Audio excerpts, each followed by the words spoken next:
Well, it's Buckwheat Smashdown Day. And mowing clover day. And mowing clover day. And what else are you doing? Spring. Drone footage. Oh, drone footage. Yeah, she's getting the footage. Trying. I can crash it.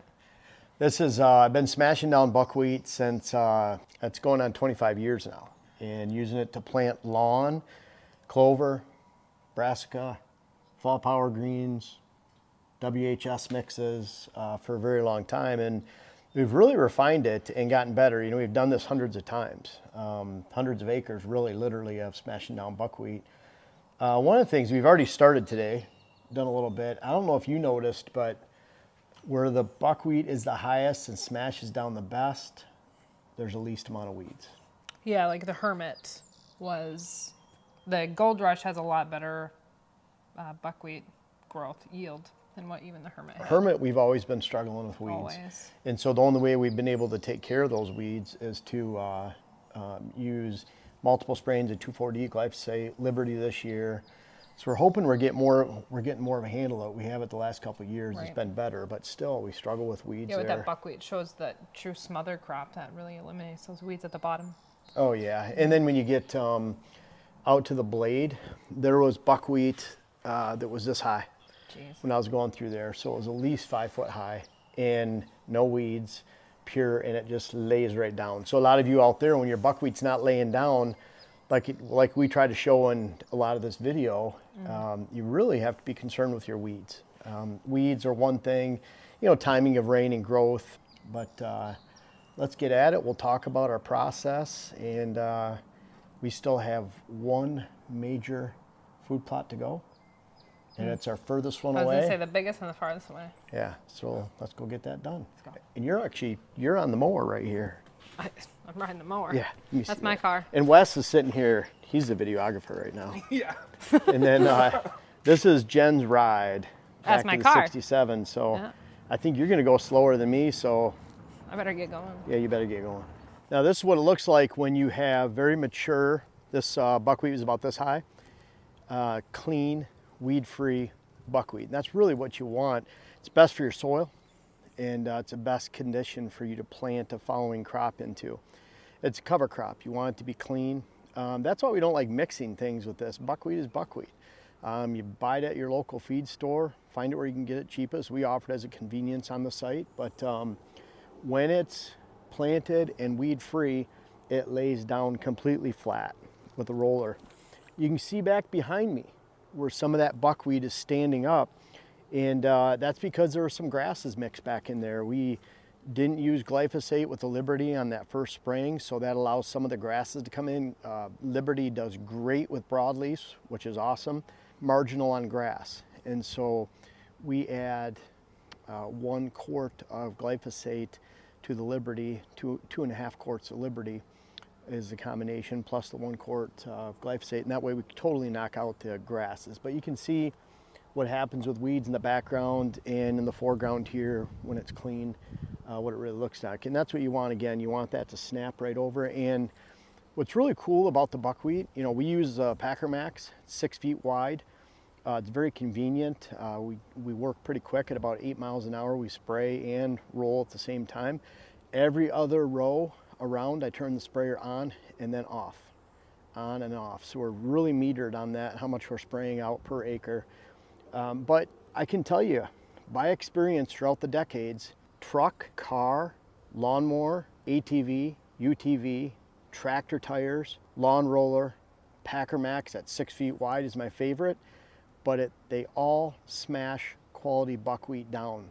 If you have weeds mixed in, hardly any of them work. Packer Max is even tough with, even with all that weight per square inch is even tough, because when you have weeds, the buckwheat doesn't mature, it stays thin and it's more pliable, doesn't snap over. When you have these mature stalks of buckwheat in here, and I'll pick one if I can in here and pull it out. You know, for one, there's that beautiful root system that's in there, but look how that snaps over. It just snaps right off. It breaks clean. It does not when it's immature. So again, it's what it's supposed to look like. This in the foreground, a little bit junky back here, but either way, it's all taken care of with the Liberty, Gly, and 2 pounds per acre of ammonium sulfate. So let's get moving to that plot. It's a little bit poor soil down on this side, but we still are getting belly to chest high buckwheat in here. Incredible smother crops. So what we're doing is I'm rolling this. We're using the 6-foot Packer Max right here. Shared that mixture that we're using this year. And what you'll find is within 3 to 4 days, this will be just completely brown, crispy, and dead. You can kind of see I sprayed this when we put our rut zone out here on July 2nd. I sprayed this outside edge, and you can see what it turned into. It's barren and nothing planted there. We will be planting our brassica or fall power greens here in a little bit. Now, what I'm doing too is we're using the side-by-side sprayer here. It's a Fimco, but you know, we have it up pretty high because I want to spray on top of the buckwheat, get a good coverage. But then what I'm also doing is, if you can see, I'm just putting these clips here so that it keeps the booms from spreading out. And so that keeps them locked in place, and they'll allow it to drag through that buckwheat and not get pulled and pulled shut. So pretty easy to do.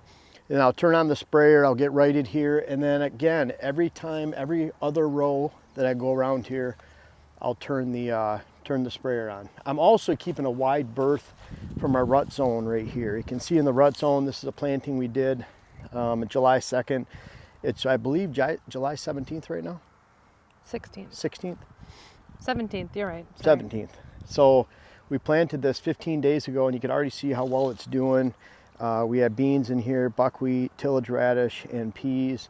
And Brandon from First Choice Food Plots got that out here. This was buckwheat over here. And I would say it was probably, Jen, I mean, this buckwheat over here is, some of it up here on top is pushing 4.5 feet tall. It's probably half the size. Yeah, it was probably half the size, maybe 2 feet, somewhere around there. But you can see there's no buckwheat left. I mean, this is 15 days, but still there's not a stitch left, and it partially looked like that over there. So I'm gonna get running these rows around, and I wanted to really talk about just briefly here, you know, we used to seed into this first, then run it down. The last 3 years we have not. Really tried to teach people, if it's this high, smash it first, then seed. If it's this high, you can seed and then smash. Now, some of our mixes in the past that included beans, like we had mixes that were similar to this almost. This is the beans, peas, tillage radish, and buckwheat. We had beans in our mix, oats. Oats germinate, take a little bit more moisture and time to germinate than peas, and then rye and wheat. So with those bigger seeds, you had to cover them up. Now we could use our rut zone in this over here, but the timing isn't right. We would need to, instead of planting our buckwheat on May 25th, would have needed to plant it on the 10th, get a couple weeks more so it looks more like that, so you get that taller, more volume. Then we could spread our rut zone in there, do the same thing we're doing right now. And Liberty is great. You know, in the past we used 2,4-D and glyphosate, so we had to wait 9-10 days. We could seed today if we wanted to. We're waiting for rain. We figure we have about a 2-day to 2-week window, which is great by using Liberty because there's no residual that we can plant, and that deteriorates so fast, it works great. So we're going to, and this is the best I found over the last 25 years of doing this, is to spray, roll at the same time, and then we'll seed anywhere from, because we can use Liberty now, we can take care of our pigweed that's in here and some of the other garbage weeds, bad weeds, but we can seed anywhere from 2 days to 2 weeks from now. And you can see 2 weeks from this last spraying here, there's not any green, any weeds growing in there. So that's what I mean, we have that window. So we'll wait for rain to be in the forecast, and then we'll come in here and broadcast right before that time. But again, by doing this, we don't have to worry about the height of the buckwheat. We don't have to worry about when we plant the buckwheat. If we're a little late smashing the buckwheat down and it ends up being 5 feet tall, no big deal. We don't have to seed into it. So for these fall plantings that we do every August 1st, you know, this rut zone replaced the corn. So we're still doing everything the same over here. We'll rotate the brassica and the fall power, but hope that makes sense. Let's go see what this looks like. Jen's operating the drone, getting all this great B-roll.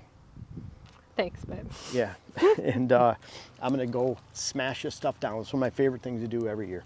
Now you can see where the buckwheat is tall and mature and weed free. It just lays right down. And this is some pretty tall stuff right here too. You can see this is a little bit taller than the stuff before, up to my chest. And we've had some on some of the properties, some of the food plots that is probably even 6 to 8 inches higher than this right here. So this is the last of it, this last little triangle.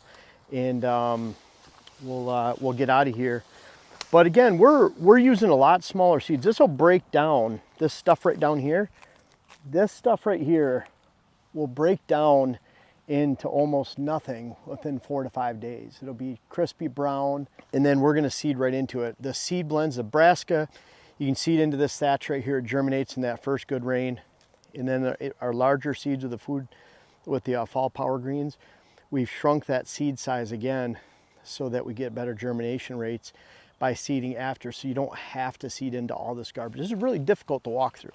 If you're walking through spinning, for one, you have to lift the bag spreader up or spreader, and then you don't get as good a coverage rate because the seed goes out, drops into the buckwheat faster. So I'd rather get good coverage rate, and we just found that over the decades, I found that this is the best way. So we'll keep improving and bringing that to you. I hope it makes sense, but again, an enjoyable day. It's very satisfying. We'll be planting next week before rain.